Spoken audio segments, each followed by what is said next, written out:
నేను క్రైస్తవుడిని కాదు, నాకు యేసుక్రీస్తుతో ఏ సంబంధం లేదు, నేను ఎప్పుడు చర్చికి వెళ్ళలేదు, మరి నా ప్రార్థన దేవుడు వింటాడా? నేను రోజు ప్రార్థన చేయను, నాకు ప్రార్థన రాదు, కాకపోతే నాకు ఆశ ఉంది, దేవుడు నా ప్రార్థన వింటాడన్న ఆశ నాలో ఉంది. యేసుక్రీస్తు వారు నన్ను రక్షిస్తే బాగుంటుందన్న ఆశ నీలో ఉంటే నీ ఆశను దేవుడు తృప్తిపరుస్తాడు.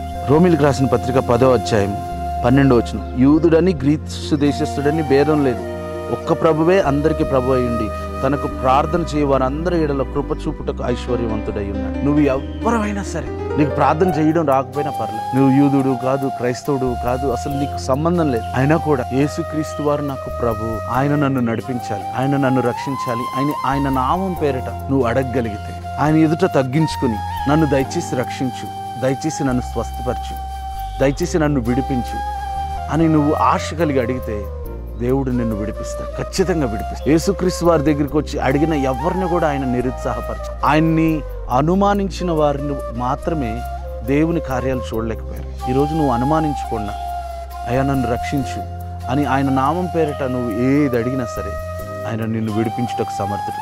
ధైర్యం తెచ్చుకుని, నిరీక్షణ కోల్పోకుండా, సమస్యను చూడకు. ఈ భూమి మీద ఆయన తీర్చలేని సమస్య అంటూ ఏది లేదు, ఆయన పరిష్కరించలేనటువంటి జటిలమైన సమస్య ఈ భూమి మీద ఏది లేదు. నువ్వు సమస్యను చూడకు, సమస్య ఎంత గొప్పదో చూడకు. ఎలాంటి సమస్య, ఈవెన్ మరణము నుండి కూడా తిరిగి లేపగలిగిన సమర్థుడు యేసు. ఆయన నామం పేరిట ప్రార్థించి ఆశీర్వదించబడుతున్నాను. God bless you.